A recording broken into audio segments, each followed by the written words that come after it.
What a play after play after play. And he's got a lot of room to run, and she is taking over. Rose, that's just The greatest conference in the country is showing out tonight, gentlemen.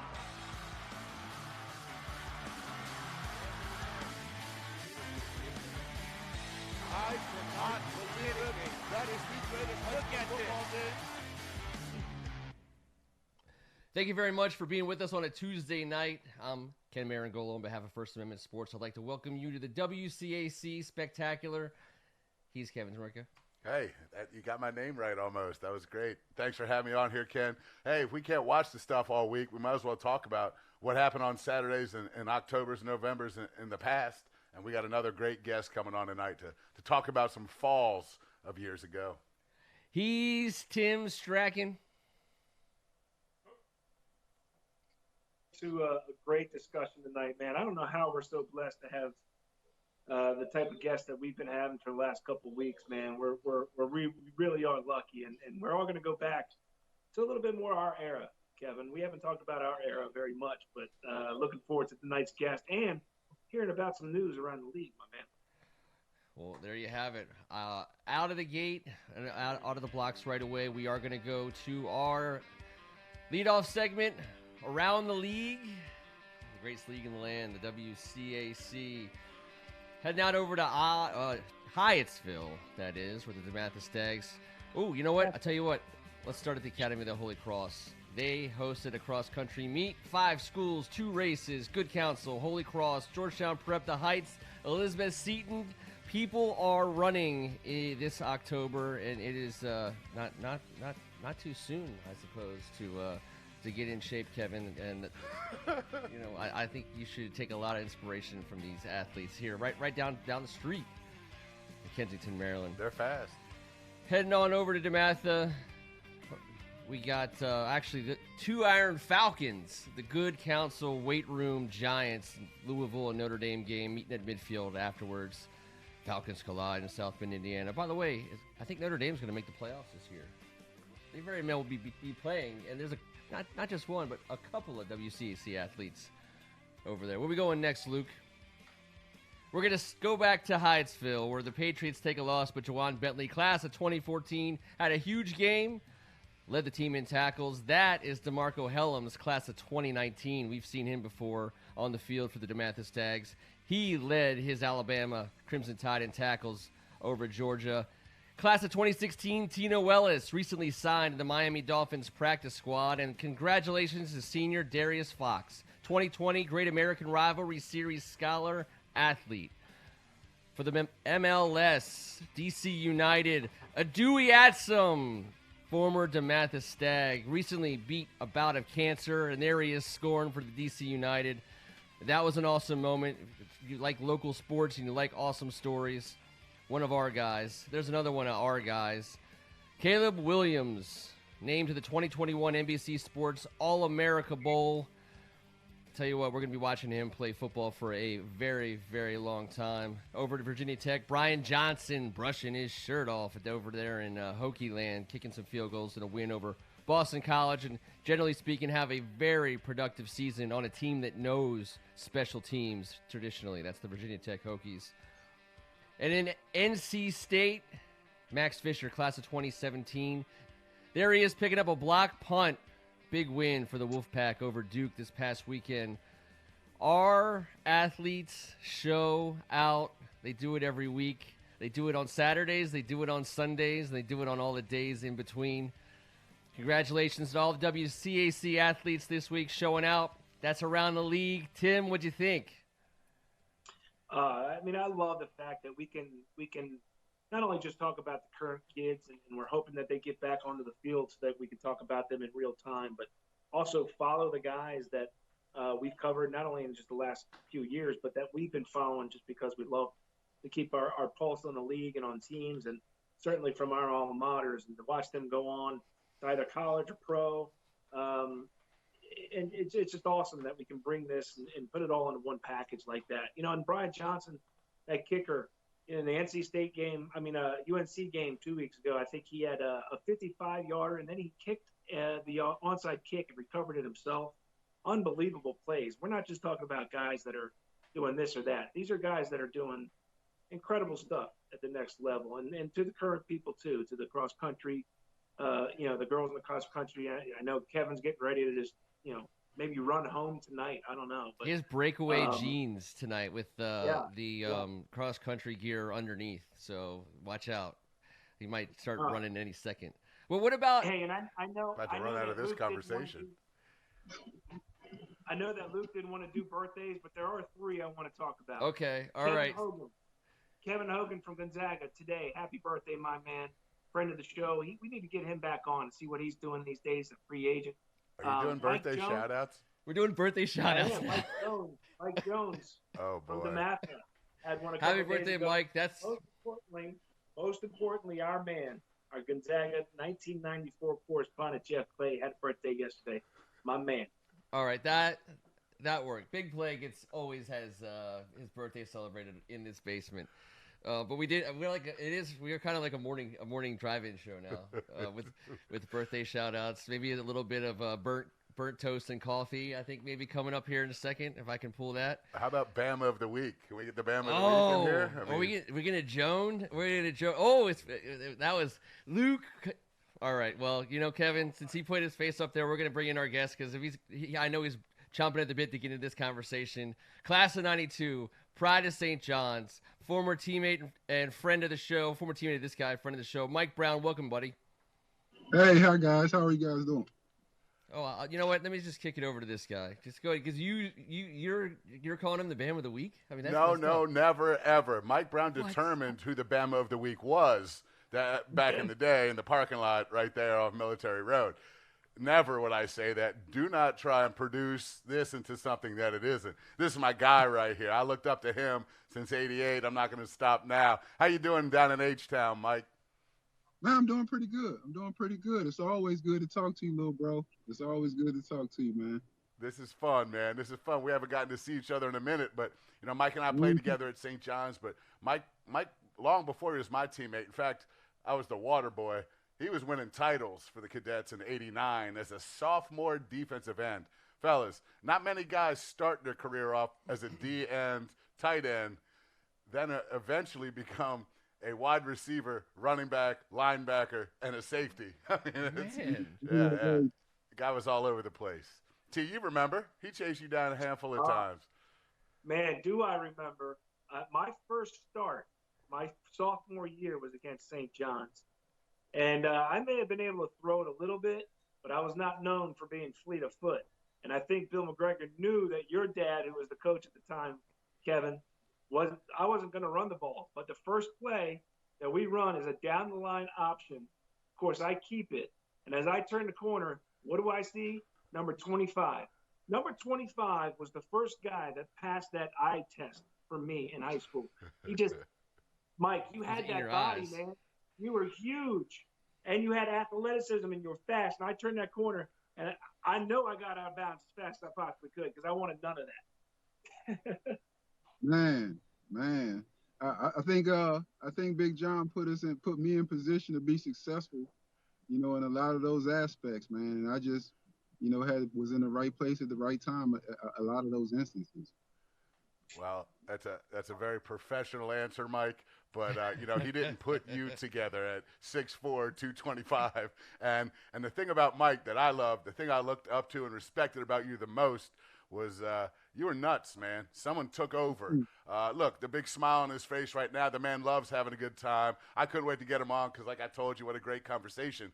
But when it's time to play, someone else hops in the driver's seat, and this guy is that guy. You don't practice soft. You don't not go full tilt as an underclassman when he's a senior, a junior, and that doesn't matter what class you are. Being around Mike was the reason why we won a lot of games. And we'll talk about some of your experiences here, Mike, but a lot of historical things happened for St. John's College High School with Mike Brown on the field or on the court. And another one of those times, our man T-Bird was on the court. But, Mike, I want you to talk about on your own. And I know you said some of these memories get a little fuzzy, but anything that you remember, any of these games, anything special that pops out to you before I hit off about 5 of them? Man, first of all, let me say, Strack, man, I got nothing but respect for you, guy. Never got a chance to meet you on a personal level, but you know, you've been an inspiration to a lot of people, man. I work with some youth down here, and your story's been an inspiration to more people than you know. So salute to you and hats off, man. Appreciate that, Mike. But as far as stories, you know, Kevin, man, you were right beside me for a lot of it as a younger guy, and eventually, you know, coming up as my little brother and my right hand guy on the gridiron. We have so many stories. I talked a lot of trash. I'll say that. I talked a lot of trash to anybody who listened. And DeMatha was one of my bigger targets because at the time, you know, you guys were the benchmark. You know, you were the team to beat in the league, and we weren't going to stop until we beat you guys. So, you know, any which way we could get an advantage, and like I said, the mental aspect of football back then in our league was just as crucial as the physical aspect. And you know, I tried to give my team the edge any which way I could. And if that meant talking a little trash or a cheap shot here and there, I wasn't above it. Well, at St. John's, Guys, there's only about 6 of us. We had to out-hit you. Hey, right. I know guys like Lamont Gore and Reggie Funderburk. A couple names I know you remember playing against. Probably got the other end of those trash talking from you. Indeed. I played against Reggie in college as well, so you know we had a nice little history. And ironically, Lamont and I became friends off the field through some mutual friends. 2 real stand-up guys. Nothing but respect for the both of those. Yeah, speaking of that, Mike, that seems to be the case. A lot of times we have old guests of the WCAC on. Bitter rivals become very close later on in life. The bond of this conference, you know, that takes you somewhere. Yes, when we're here in town, we're going to argue back and forth, but you get off to Syracuse or you're playing somewhere, or you're off in Houston just with your family, and you bump into someone from Carroll or Gonzaga or DeMatha, even McNamara, you know, and you say what's up, and it's something different. So talk a little bit about how the league affected you, my man. Man, just piggybacking on what you just said, I'm back and forth on social media with people like, you know, Atwater from out in McNamara. Through Syracuse, my roommate was Jody Wright. You know, somebody I'm sure you know well, Timmy. I know him too. Yeah, you should have gotten him up for breakfast more often. I'll tell you that.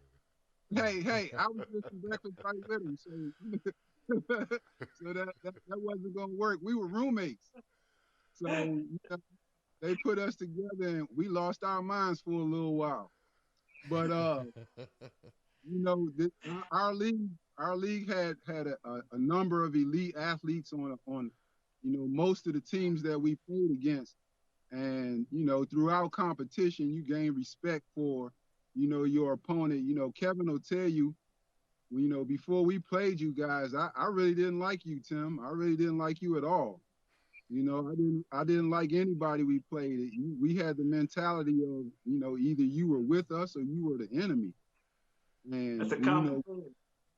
Right. We played with that chip on our shoulder, like I said, because we had the memories, you know, of those Carroll losses and, you know, of those DeMatha losses and those losses on I Street. And, you know, we never wanted to feel like that again. So, you know, with the motivation from Big John and, you know, Kevin coming into his own at an early age, you know, we had a lot of the right pieces at the right time, you know, that put us in position for a lot of successful seasons. Well, Mike, I appreciate you saying some of those things, and I do understand what we were looking to do as the leader in the locker room. You were always very clear. We eventually, your junior and senior year, had wins on I Street, beat Carroll, and beat DeMatha, and that hadn't happened. Well, now you did. Mike you played against DeMatha in the title as a sophomore and won, and then as a senior and lost, and then we had a tough time there in the title game your senior year in basketball. But there's some stuff that went down. I'm just saying, we ended DeMatha's 40-game win streak. T-Bird was there that night. They were the reigning champions, #1 in the nation. That's one of the memories I have of your senior year that really got me. I don't know if you remember this, but I remember you in that locker room afterwards, and I thought I'd never seen a man who loves to win like that. I'm going to be that way. I'm going to do that.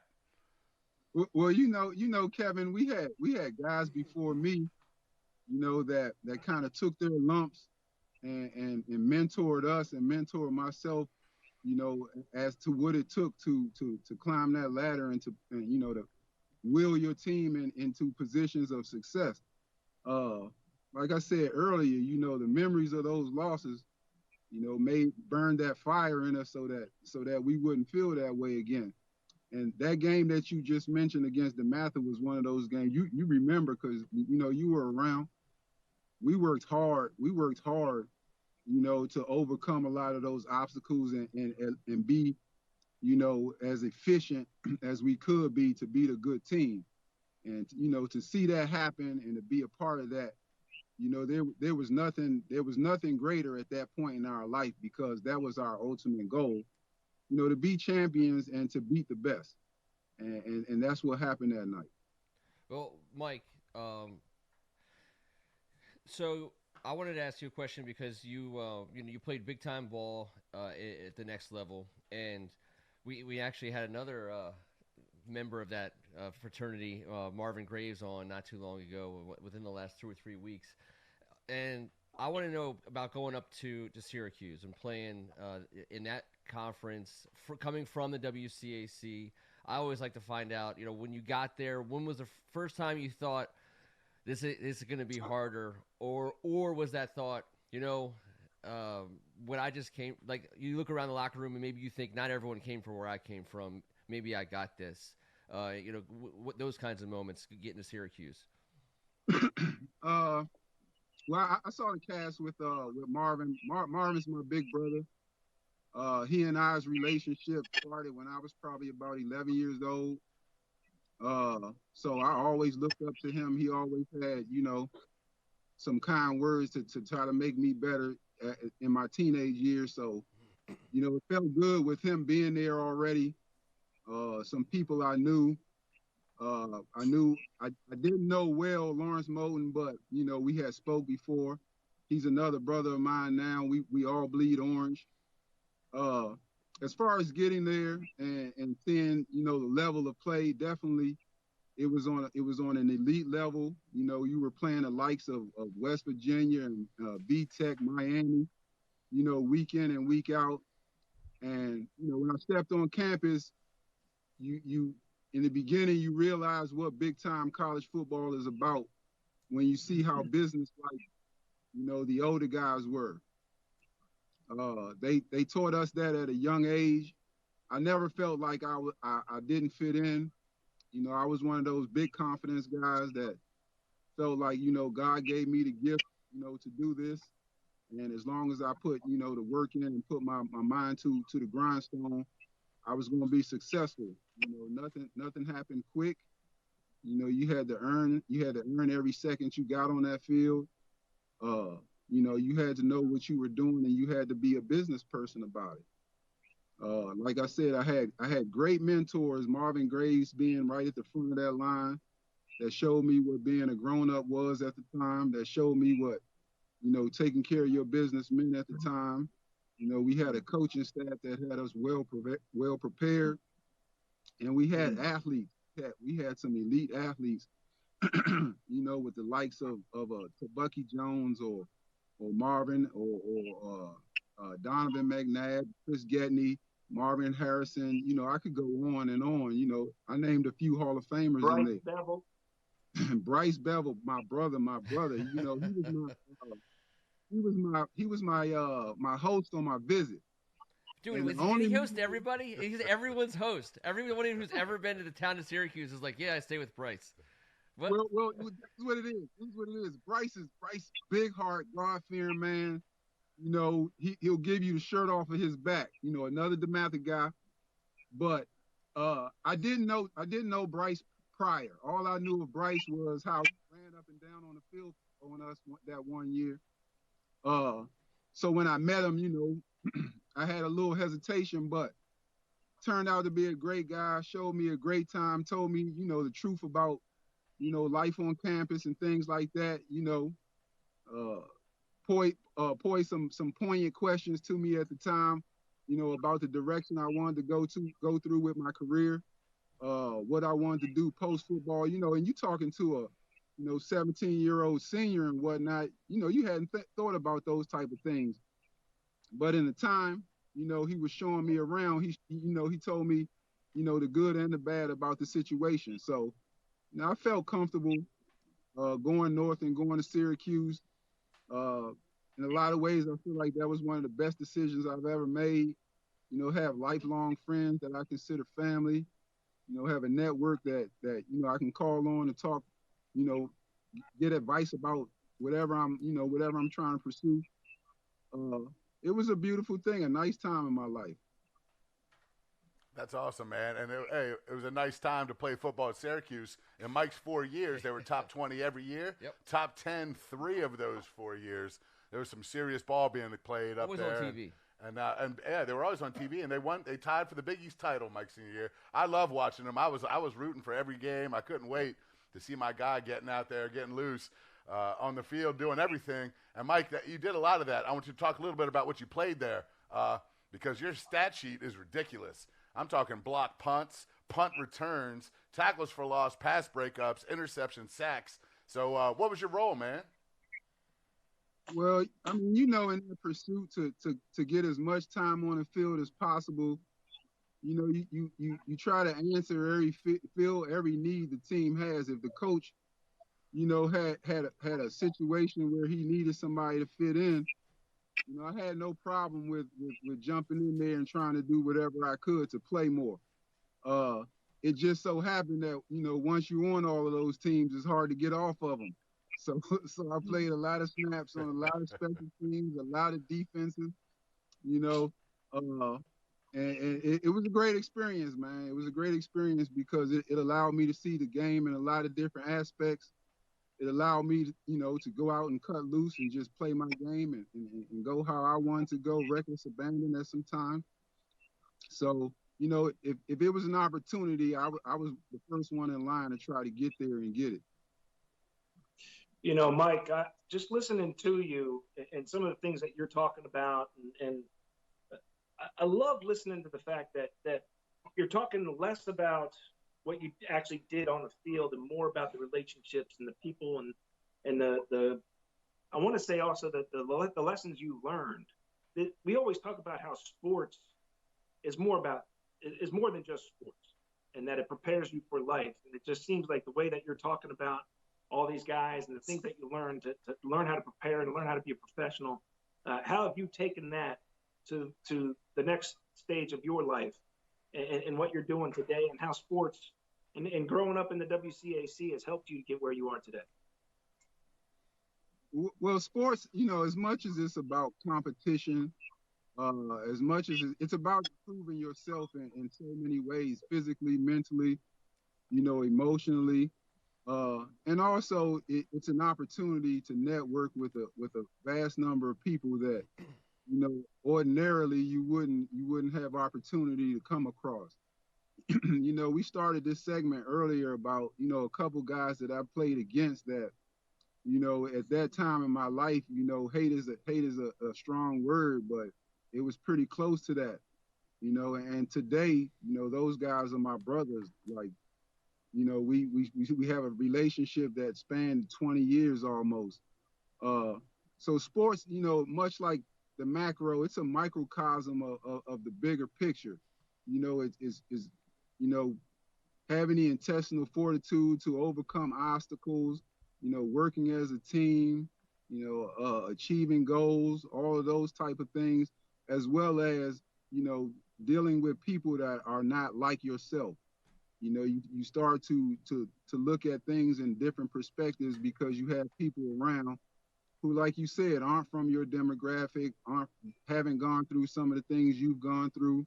You haven't gone through some of the things they've gone through. Their priority systems, are based on other things that don't pertain to you. But it allows you to be open to a different train of thought, to achieve certain goals. There's not just one way to get anywhere. you know, and the more experience you have at different ways and different avenues, you know, the better chance you have for success in life. By the way, Mike, the picture you strike on a inside 4 frames of a photo in a football jersey is timeless. Is there anyone like if you would have been like, what does a football player look like? Look at that.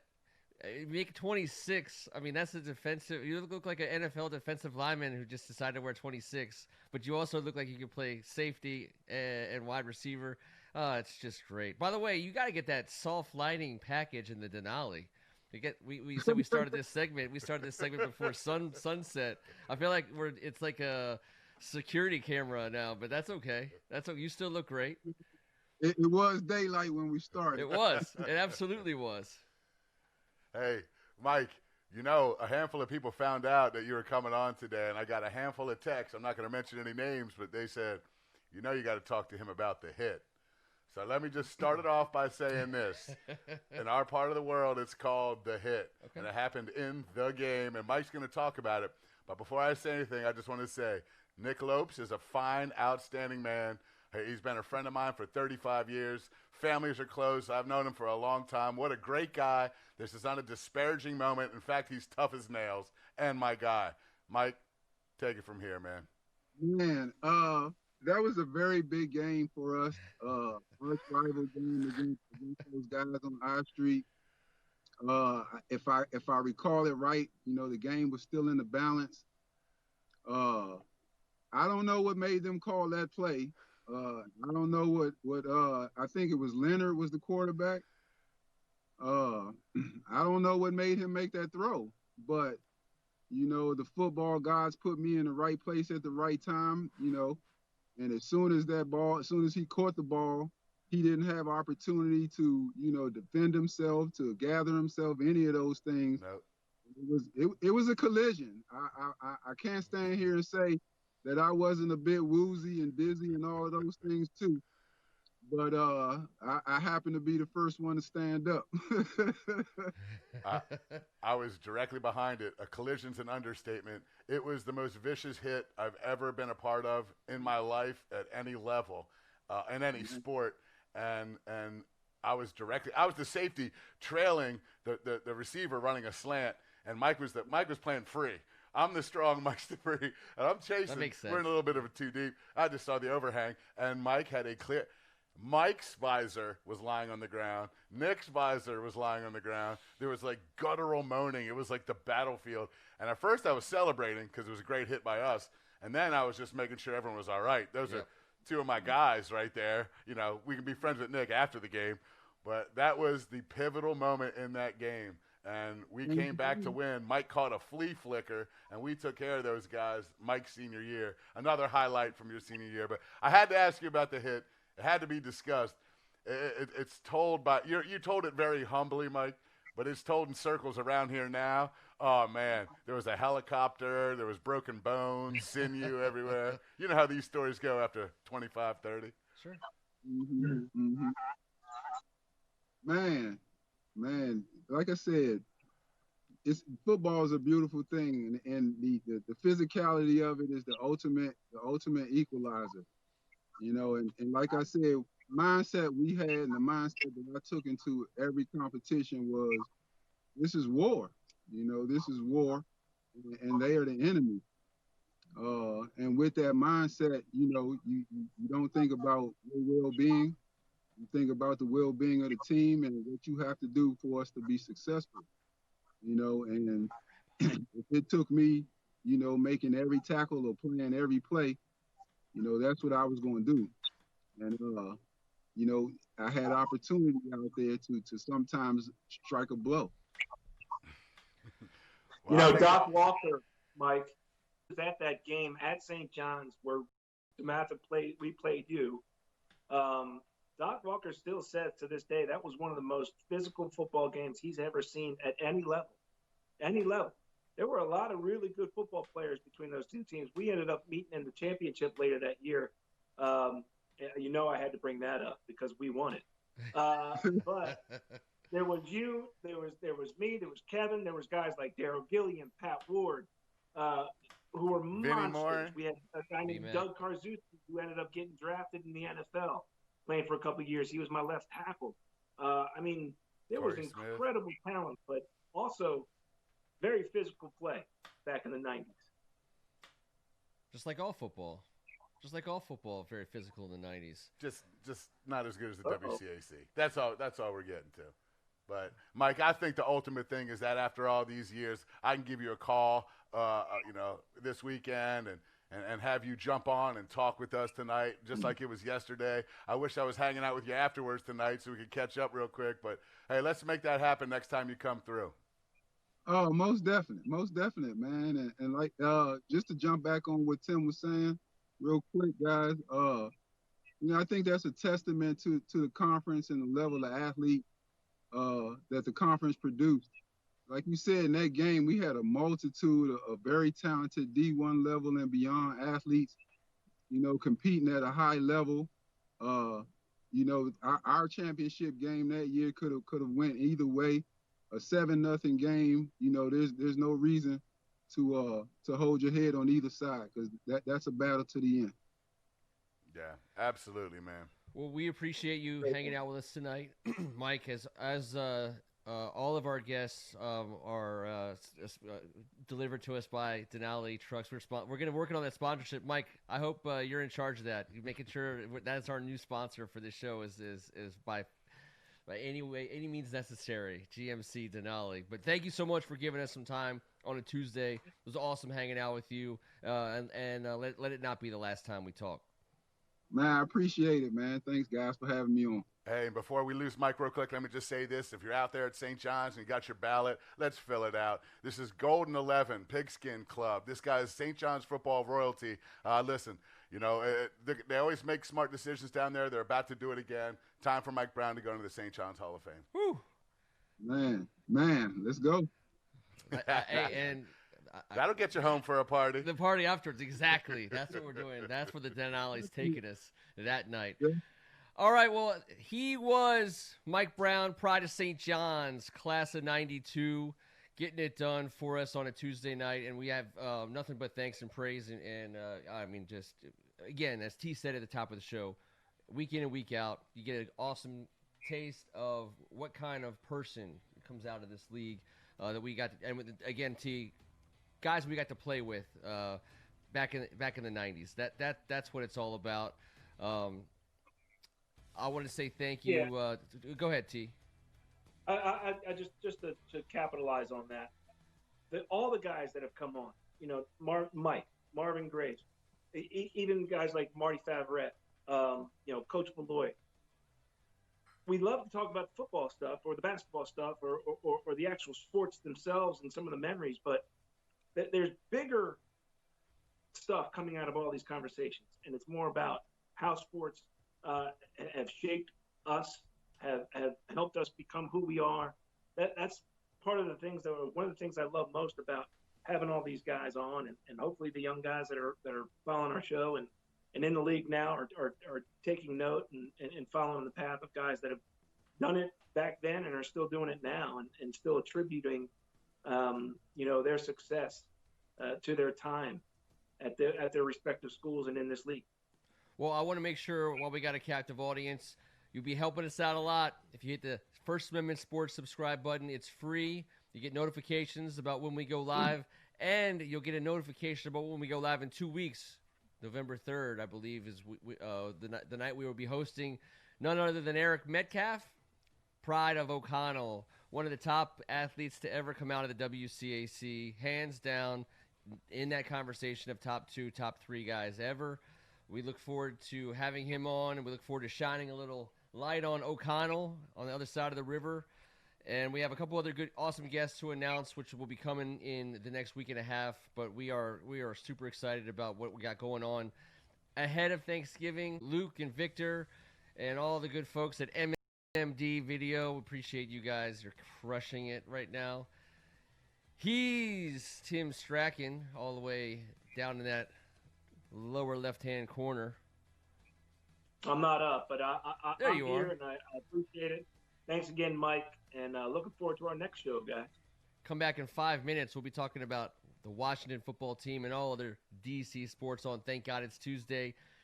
My man here's Kevin Ricka. Appreciate you. I appreciate you, Ken, and I look forward to all these guests we're going to have, but I'm still a little fired up about the guests we just had. What a great teammate, a great friend. You think a guy like that, you think he might have made his teammates better on a daily basis with that attitude that he brought and that physicality? He sure did, and he certainly made me better. And he made the show a little better tonight by jumping on it. Thanks, Mike. Appreciate you, my man.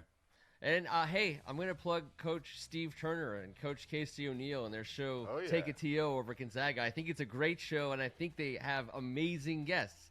Check it out on Thursday night. They got yours truly. There you Appreciate go. all you guys for hanging out with us on a Tuesday. Once again, on behalf of First Amendment Sports, I'm Ken Marangolo, and this was the WCAC Spectacular. See you next week.